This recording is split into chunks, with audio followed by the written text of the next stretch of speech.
Ninjago itself is a large and very popular LEGO property. Of course, the main draw point is the television show and the upcoming movie, but the sets also play a big role in the brand's success. In the past, I did a video in which I list off all the release seasons of Ninjago and express which set I feel is the best from each. A lot of you saw the video and suggested I do the opposite, so here I am today. In this video, I will be counting down the worst Ninjago sets from each wave. My selections could be determined by a number of factors. Maybe the price to part ratio is terrible, or the set itself has just a dumb and ugly design. So my reasonings will most certainly vary from set to set. Keep in mind that everything I say in this video is 100% my own opinion, and you may not agree with my choices. But don't feel too bad, you can of course leave a comment stating what your picks are. Also, every price that I mention in this video will be in US dollars. With that being said, let's get right into the list.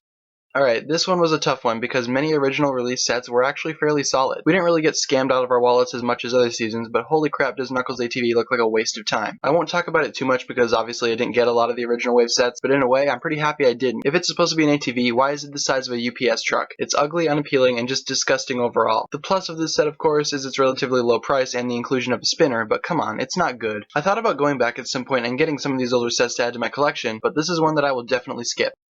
I was having a little trouble finding a set for the 2012 release wave until I saw the set's price to part ratio. 286 pieces would generally have a price point of around $25 to $30. But no, this set was bumped up to $40. I personally love the Tread Assault. I really enjoy all the features it has, and the minifigures are really cool and appropriate for the set. I really didn't think this set was too bad, and I definitely didn't notice the problems when I was young. But if this set were to come out nowadays, I would be more alert and would stay away from it for good. The Warrior Bike is a 2013 Ninjago set that has a case of the Knuckles ATV syndrome. It really doesn't look the best. The Warrior Bikes from the show actually look halfway decent, but the set is an entirely different story. The back wheels stick out way too far, and it gives it that unappealing look that a lot of other sets suffer from. The little jetpack thing for Jay isn't really built the best either, and I feel modifications for both would make the set more appealing and actually make this seem like a set. Of course, this set really isn't as expensive as some other poorly designed sets, so it doesn't take a huge chunk out of your bank account. First of all, let me just say that this set is not at all terrible. I love the Ninjroid Mech Dragon and Nia's Dune Buggy. Each of these are awesome in terms of design, and the minifigure selection is pretty awesome itself. We get Tech Wu and Sensei Garmadon just to name a few. My main problem with this set is its price. This set has 691 pieces and has a price of $90 USD. $90 is way too expensive. This is $20 over what it should have been priced at, and we really didn't get as much value as other sets. The least they could have done is give us pieces of terrain to match the price, or just simply lowered it to make it more appropriate. The Tournament of Elements wave is one of the best things to come from Ninjago. Like the first wave, the sets are pretty solid, including Jay's Electromech. But turn the thing around and... What happened? It was so good a second ago. Yeah, this is a minor nitpick, so I really won't speak of it too much. But let me just say this didn't completely ruin the set for me, but it most certainly does not deserve to be kept in the dark.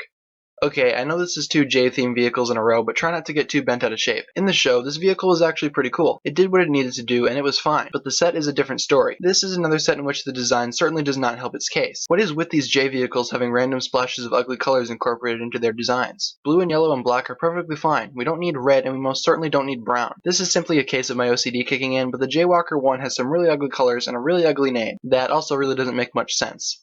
I don't really get why this set even exists. Kai already had a superior bike way back in 2012, so why did he need another? And don't say that Nia's bike was the main draw for this set, because just look at it. You can't even tell what it's supposed to be. For $20, I can see why this set is pretty popular. It's a small, inexpensive set with a lot of features and options for the children, but as a mature collector, I gave this set a pass as soon as it was revealed. With no exclusive minifigures and garbage designs, there was really no point in buying it.